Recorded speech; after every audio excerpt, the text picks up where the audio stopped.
નમસ્કાર વિદ્યાર્થી મિત્રો, આજે આપણે જોઈએ ધોરણ 9 સામાજિક વિજ્ઞાન પ્રકરણ 15 જળ પરિવાહ. જળ પરિવાહ વિશે આજે આપણે વાત કરશું. જળ પરિવાહ કોને કહેવાય, જળ પરિવાહ કઈ રીતે રચાય છે, કઈ રીતે બને છે. તો જળ પરિવાહ શબ્દ એ એક ક્ષેત્રની નદી તંત્રની વ્યવસ્થિત પ્રણાલી માટે વપરાય છે. એક ક્ષેત્રમાં વહેતી નદી વ્યવસ્થિત પ્રણાલી એટલે કે ઉદ્ગમથી લઈ અંત સુધીની એની જે સફર છે એને જળ પરિવાહ તરીકે ઓળખવામાં આવે છે. ભારતનો ભૂપૃષ્ઠ જોતાં એક મુખ્ય નદી અને તેની શાખા નદીઓ જુદી જુદી દિશામાંથી આવીને જોડાય છે. આ નદીઓનું જળ કોઈ જળાશયમાં, સમુદ્રમાં કે રણ પ્રદેશમાં મળે છે. આ પ્રકારે એક નદી તંત્ર દ્વારા તેનો પ્રવાહ જે ક્ષેત્રમાંથી પસાર થાય તેને નદી બેસિન તરીકે ઓળખવામાં આવે છે. નદી બેસિન, મિત્રો યાદ રાખજો, નદી બેસિન કોને કહેવાય? આ નદી બેસિન એટલે જે પ્રદેશમાંથી નદી વહે છે એ આખા પ્રદેશમાંથી વહેતી નદીનો રસ્તો એને નદી બેસિન તરીકે ઓળખવામાં આવે છે. તો આવી ઘણી બધી નદીઓ છે જે નદી બેસિન તરીકે ઓળખાય છે. ત્યાર પછી આગળ જોઈએ. હવે પછી નદી જે આવે છે પર્વતમાંથી, કોઈ પ્રદેશમાંથી ને વચ્ચે કોઈ ઊંચ પ્રદેશ આવે, ઊંચ ભૂમિ આવે કે પર્વત આવે ત્યારે નદી છે બે વિભાગમાં વિભાજિત થઈ જાય છે અથવા તો નદીને અવરોધે છે. આવા પ્રદેશને જળ વિભાજન તરીકે ઓળખવામાં આવે છે.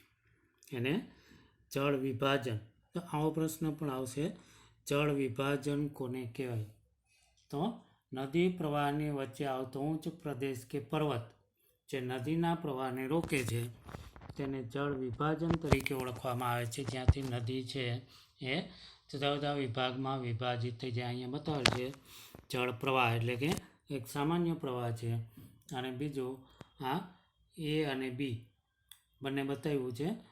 એ એટલે સીધો પ્રવાહ આવે છે, બી એટલે જળ વિભાજન, વચ્ચે કોઈ ટેકરો આવી જાય છે. આવી જ્યારે બને ત્યારે જળ વિભાજન તરીકે ઓળખવામાં આવે છે. તો આ રીતે નદીઓનો પ્રવાહ વહેતો હોય છે. ત્યાર પછી જોઈએ કે ભારતનો જળ પરિવાહ. ભારતની અંદર જોવા મળતી નદીઓ જળ પરિવાહ કેવો છે એની પહેલાં આપણે જોઈએ કે આટલું જાણવું ગમશે. એમાં તમે જોઈ શકો છો કે વિશ્વમાં સૌથી મોટો નદી બેસિન એમેઝોન નદી છે. સૌથી લાંબી નદી એમેઝોન નદી. અને ભારતની અંદર જોઈએ તો સૌથી મોટી નદી બેસિન એટલે કે લાંબી નદી છે ગંગા નદી. આ મિત્રો આ પણ યાદ રાખવા જેવું છે. ત્યાર પછી જોઈએ ભારતનો જળ પરિવાહ. ભારતના જળ પરિવાહની રચના ભૌગોલિક દ્રષ્ટિએ જોઈએ તો એને બે ભાગ પાડવામાં આવ્યા છે ભારતની નદીઓના. એક છે હિમાલયમાંથી આવતી નદીઓ અને બીજું છે દ્વીપકલ્પીય નદીઓ. આ રીતે ભારતની બે વિભાગ પાડવામાં આવ્યા છે નદીના, હિમાલયમાંથી આવતી નદીઓ અને દ્વીપકલ્પીય નદીઓ.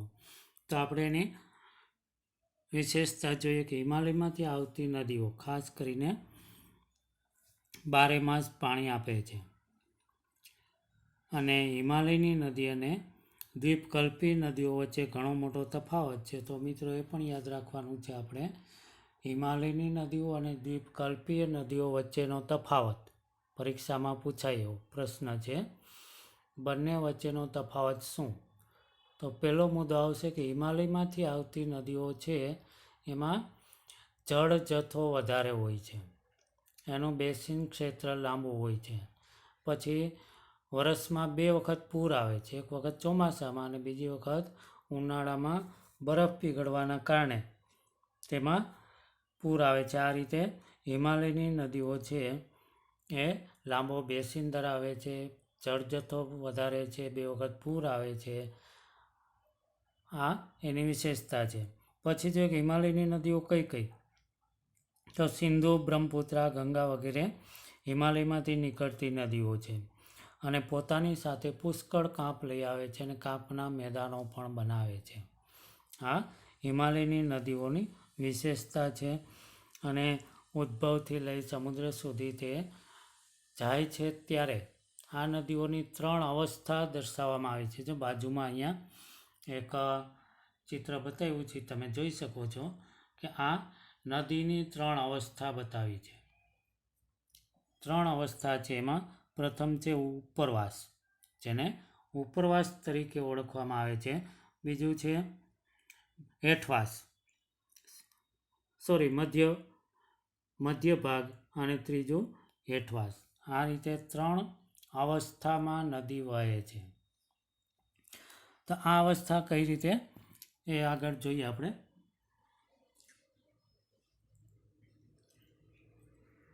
તો ઉપરવાસ, મધ્ય ભાગ અને હેઠવાસ નદીના 3 અવસ્થામાં જોઈએ તો નદી જ્યારે પર્વતીય ક્ષેત્રમાંથી નીકળે છે ત્યારે તીવ્ર ઘસારણ કરે છે, એટલે જોશથી વહે છે પર્વત ઉપરથી. અહીં પોતાની સાથે પુષ્કળ પ્રમાણમાં રેતી કાંપને લઈને આવે છે, અને મધ્ય ભાગમાં આવતા એનો પ્રવાહ મંદ પડે છે, ધીમો પડે છે. અહીં તેઓનું અપવહન વિસર્પી એટલે કે સર્પાકાર જોવા મળે છે. ત્યાં પ્રવાહ મંદ પડે છે ત્યારે સર્પાકાર રૂપે વહે છે, અને વિસર્પને કારણે તથા પૂરના પ્રભાવથી મેદાનોમાં ઘોડાની નાળ જેવા નાળાકાર સરોવરો રચાય છે. જે અહીંયા આપણે આગળ ચિત્રમાં જોઈએ તો ખ્યાલ આવશે. નાળ આકારના સરોવરો. તો આ નાળ આકારના સરોવરો કઈ રીતે રચાય છે એની વાત કરીએ તો અહીંયા નીચે બતાવ્યું છે નાળ આકારના સરોવરો, કે જ્યારે નદી નીચે આવે છે, મંદ પ્રવાહ પડે છે, વાંકાચૂકી, સર્પાકાર એટલે વાંકાચૂકી ચાલે છે, ત્યારે ક્યારેક પૂર આવે તો બાજુના કિનારા સુધી પાણી ભરાઈ જાય છે, અને પછી એ પાણી ત્યાં ભરેલું રહે છે, અને જે તળાવ બને છે એને નાળ આકારના સરોવર તરીકે ઓળખવામાં આવે છે. ત્યાર પછી આગળ જોઈએ.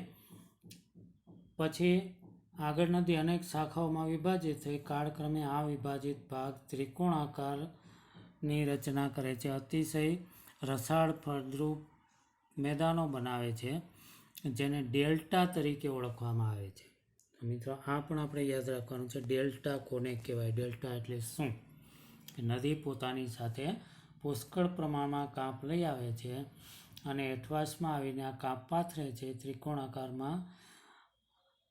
એને આ કાંપના મેદાનોને ડેલ્ટા તરીકે ઓળખવામાં આવે છે. તો આ ડેલ્ટા છે. ત્યાર પછી આગળ જોઈએ કે દ્વીપકલ્પીય નદીઓ છે એ મોસમી ગણાય છે. મોસમ પ્રમાણે એમાં પાણી રહે છે, કારણ કે તેનો જળ જથ્થો માત્ર વરસાદ પર આધારિત હોય છે, અને શુષ્ક ઋતુ એટલે કે ઉનાળાની ઋતુ દરમિયાન તેનો પ્રવાહ છે ઘટી જાય છે. ક્યારેક અમુક નદીનો પ્રવાહ બંધ પણ થઈ જાય છે. જ્યારે હિમાલયની નદીઓ છે એમાં ક્યારેય આવું બનતું નથી. દ્વીપકલ્પીય નદીઓ છે એ છીછરી પણ હોય છે, અને ભારતની પ્રાકૃતિક રચના તેમજ પહાડોના ઢોળાવના કારણે મોટાભાગની દ્વીપકલ્પીય નદીઓ છે એ પશ્ચિમ ઘાટથી નીકળી પૂર્વ તરફ વહી બંગાળની ખાડીને મળે છે. દ્વીપકલ્પીય નદીઓ માટે પશ્ચિમ ઘાટ એ મુખ્ય જળ વિભાજન બને છે. તો આ છે નદીના દ્વીપકલ્પીય નદીઓ અને હિમાલયની નદીઓ બંને વચ્ચેનો તફાવત છે. આ તફાવત પણ આપણે ખાસ ધ્યાનમાં રાખવાનો છે. ત્યાર પછી જોઈએ કે આટલું જાણવું ગમશે. જળ પરિવારની ગોઠવણી કઈ રીતે થાય છે, વૃક્ષાકાર પ્રણાલી છે, જાળી પ્રકારની પ્રણાલી છે, આયતાકાર પ્રણાલી છે, કેન્દ્ર ત્યાગી પ્રણાલી છે. નદીઓ છે એ આવી અવસ્થાઓ ધરાવે છે, જે આગળના ચિત્રમાં આપ્યું છે પેજ નંબર 114 ઉપર. નદી પ્રણાલીઓ એ તમે જોઈ શકો છો, સમજી શકો છો. આ માત્ર જાણ ખાતર છે. ત્યાર પછી આગળ જોઈએ, જેમાં હિમાલયની નદીઓ. આ નદીનો નકશો આપ્યો છે, એ તમારે પૂરવાનો છે, જોવાનો છે, સમજવાનો છે. હિમાલયમાંથી નીકળતી નદીઓ. તો સિંધુ, ગંગા અને બ્રહ્મપુત્રા આ મુખ્ય 3 નદીઓ છે હિમાલયમાંથી નીકળતી નદીઓ, જે અહીંયા નકશામાં બતાવી છે. આપણે જોઈએ તો તમે થોડુંક એમાં ધ્યાન રાખી શકો છો અને જોઈએ કે કઈ કઈ નદી ક્યાંથી વહે છે. તો એમાં ખાસ કરીને ગંગા નદી તમે નકશામાં જોઈ શકો છો. ગંગા નદી નકશો થોડોક મોટો કરીને આપણે જોઈએ. ગંગા નદી, તો ગંગા નદી છે અહીંથી નીકળે છે. આ ગંગા નદી છે અને અહીંયા થઈ આમ વહે છે. તો આ ખાસ યાદ રાખજો. અહીંથી એક શાખા નીચે આવે છે, એક બાંગ્લાદેશમાં જાય છે આ ગંગા. અને અહીંયા છે માનસરોવર. લગભગ હિમાલયની બધી જ નદીઓ આની આસપાસથી નીકળે છે. બીજી છે સિંધુ નદી. તો સિંધુ નદી પણ અહીંથી નીકળી અહીંયા કાશ્મીરમાં જઈ અને આગળ વધે છે. પછી આવે છે બ્રહ્મપુત્ર નદી. એ પણ અહીંથી નીકળી અને આગળ વધે છે, જે આપણે જોઈએ તો તમે જોઈ શકો છો. તો સિંધુ નદી છે એ પણ અહીંથી વહી અહીંયા કાશ્મીરમાં થઈ અહીંયાથી અરબ સાગરને મળે છે. આ છે સિંધુ નદી. બ્રહ્મપુત્ર નદી છે અહીંથી આગળ વધી સમાંતર અને અહીંયા અરુણાચલ પ્રદેશમાંથી ભારતમાં પ્રવેશ કરે છે અને અહીંયા પાછી બાંગ્લાદેશમાં પ્રવેશ કરે છે, જ્યાં ગંગા અને બ્રહ્મપુત્રાનો પ્રવાહ મળે છે. તો મિત્રો આ 3 હિમાલયની નદીઓ છે. નકશાપૂર્તિમાં આવે તો આપણે એ ધ્યાન રાખવાનું છે. નકશાપૂર્તિમાં બતાવી શકાય. અને મુખ્ય મથક છે અહીંયા માનસરોવર, એ પણ યાદ રાખવાનું છે. માનસરોવરની આસપાસથી જ આ 3 મુખ્ય નદીઓ નીકળે છે. હવે પછી આગળ જોઈએ હિમાલયની નદીઓમાં સિંધુ નદી. સિંધુ નદી આપણે જોઈ તો સિંધુ નદીનું ઉદ્ગમ સ્થાન તિબ્બતમાં આવેલા માનસરોવરની નજીક છે અને પ્રથમ તે પશ્ચિમમાં વહી અને ઉત્તર પશ્ચિમ તરફ ગતિ કરે છે. આમ તે જમ્મુ કાશ્મીરના લદ્દાખ જિલ્લામાં પ્રવેશ કરે છે. જે આપણે નકશામાં જોયું, કાશ્મીરમાં લદ્દાખમાં પ્રવેશ કરી અને દુર્ગમ કોતરોનું નિર્માણ કરે છે. તે જાસ્કર, નુબ્રા, શ્યોક તથા મુંજા જેવી નદીઓ મળે છે કાશ્મીરમાં.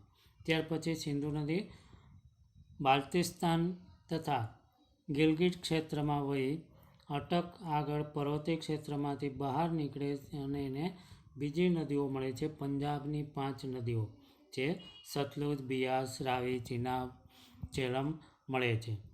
આ રીતે 5 નદીઓ પાકિસ્તાનના મિથાનકોટ પાસે સિંધુ નદીને મળે છે અને બધી જ નદીઓ સંયુક્ત પ્રવાહ દક્ષિણ તરફ વહે છે અને છેવટે અરબ સાગરને મળે છે.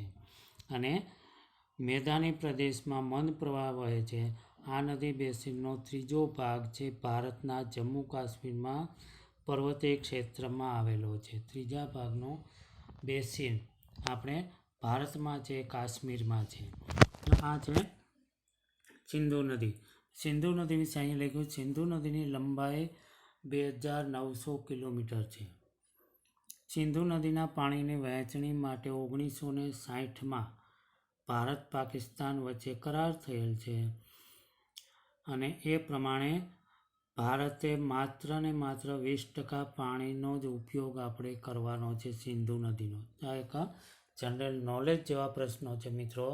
વિદ્યાર્થી મિત્રો આ ખાસ યાદ રાખજો કે ભારત પાકિસ્તાનની સરહદમાંથી વહેતી નદી સિંધુ નદી માત્ર 20% પાણી જ આપણે એનો ઉપયોગ કરી શકીએ. ત્યાર પછી જે બીજી 5 નદીઓ મળે છે, સતલજ, રાવી, બિયાસ વગેરે, પંજાબ, હરિયાણા, રાજસ્થાન, દક્ષિણ પશ્ચિમ ક્ષેત્રોમાં સિંચાઈ શક્ય બને છે. પંજાબ એટલે સમૃદ્ધ છે. તો આ એક સામાન્ય બાબત છે. પછી જે ગંગા પ્રણાલી, ગંગા નદી.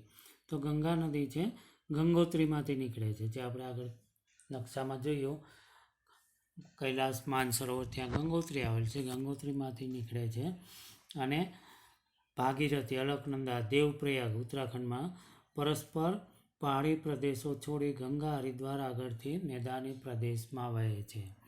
તો જોઈએ ગંગાની વિશેષતા, ગંગા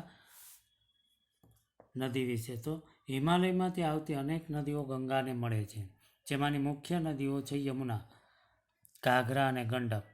જો વિદ્યાર્થી મિત્રો પરીક્ષામાં એવું પણ આવે કે ગંગા નદીને કઈ કઈ નદીઓ મળે છે, અથવા તો ખાલી જગ્યા આવે કે નીચેનામાંથી કઈ નદી ગંગાને મળે છે. તો મુખ્ય છે યમુના, ઘાઘરા અને ગંડક, 3 નદીઓ મળે છે. બીજી પણ ઘણી બધી છે.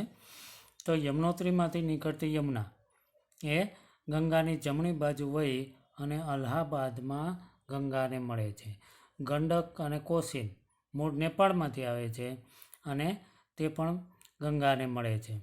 ઉત્તરના મેદાની પ્રદેશમાં દર વર્ષે પૂરનો પ્રકોપ જોવા મળે છે, કારણ કે આ હિમાલયમાંથી આવતી નદીઓ, નેપાળમાંથી આવતી નદીઓ એટલે પૂર પ્રકોપ જોવા મળે છે. કેટલાક વિસ્તારમાં ભારે જાનમાલનું નુકસાન પણ થાય છે. આ નદીઓ રચેલા ફળદ્રુપ મેદાનો, કાંપના મેદાનો ભારતમાં જોવા મળે છે અને કૃષિ માટે સમૃદ્ધ છે. વિશેષ ઉત્પાદન થાય છે, વધારે ઉત્પાદન મેળવી શકીએ છીએ આ નદીઓએ બનાવેલા કાંપના મેદાનથી, જે આપણે આગળના પાઠમાં જોઈએ. ત્યાર પછી જોઈએ દ્વીપકલ્પીય નદીઓ, કે અમુક દ્વીપકલ્પીય નદીઓ પણ ગંગાને મળે છે. દ્વીપકલ્પનો પ્રદેશ આપણે જોઈએ તો એમાં ચંબલ, બેતવા અને યમુના નદી છે. સોણ ગંગાને મળે છે અને અર્ધશુષ્ક ક્ષેત્રોમાંથી નીકળે તેમની લંબાઈ પણ ઓછી છે. તેઓને જળજથ્થો પણ મર્યાદિત છે. ત્યાર પછી ઉત્તર તથા દક્ષિણમાંથી મળતી નદીઓમાં સંયુક્ત પ્રવાહ આગળ વધે 2 ભાગમાં વહેંચાય છે. એક ફાંટો બાંગ્લાદેશમાં પ્રવેશ કરે છે અને બીજો, અને અહીં તેને પદ્માના નામથી ઓળખવામાં આવે છે. ગંગાનો 2 ફાંટા પડે છે, એક બાંગ્લાદેશમાં જાય છે અને એક બંગાળમાં. તો બાંગ્લાદેશમાં જે ગંગાનો જે પ્રવાહ જાય છે તે પદ્માના નામથી ઓળખવામાં આવે છે. તો મિત્રો આ પણ યાદ રાખવાનું છે કે બાંગ્લાદેશમાં ગંગા નદીને પદ્મા તરીકે ઓળખવામાં આવે છે અને પશ્ચિમ બંગાળમાં જે ભાગ જાય છે તે મેઘના તરીકે ઓળખવામાં આવે છે. મેઘના તરીકે ઓળખાય, સંયુક્ત મેઘના તરીકે ઓળખવામાં આવે છે. આ રીતે ગંગા અને બ્રહ્મપુત્ર નદીનો મુખ ત્રિકોણ પ્રદેશ સૌથી વધુ રસાળ અને ફળદ્રુપ છે અને ત્યાં જે જંગલો છે એ સુંદરી વન તરીકે ઓળખવામાં આવે છે, કારણ કે ત્યાં સુંદરીના વૃક્ષો થાય છે એટલે એને સુંદરી વૃક્ષ તરીકે, સુંદરીના વન તરીકે પણ ઓળખવામાં આવે છે. તો આ રીતે ગંગા નદી 2 સીન જોવા મળે છે. ત્યાર પછી આગળ જોઈએ તો એમાં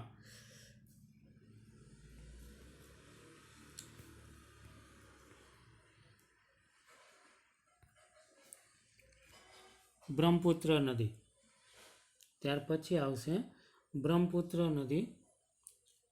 તો બ્રહ્મપુત્ર નદીની વાત કરીએ તો એ બ્રહ્મપુત્ર નદી તિબેટમાં આવેલા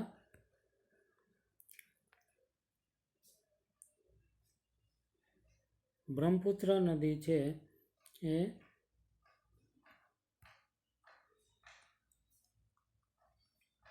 તિબેટમાં આવેલ માનસરોવરની પૂર્વમાંથી તથા સિંધુ અને સતલુજના મૂળની નજીકથી નીકળે છે.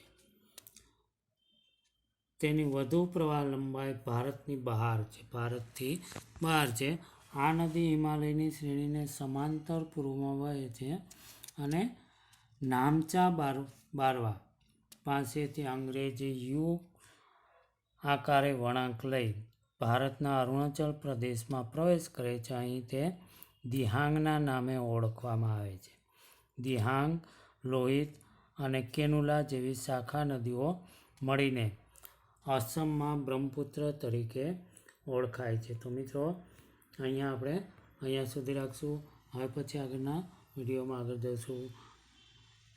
Thank you. અસ્તુ.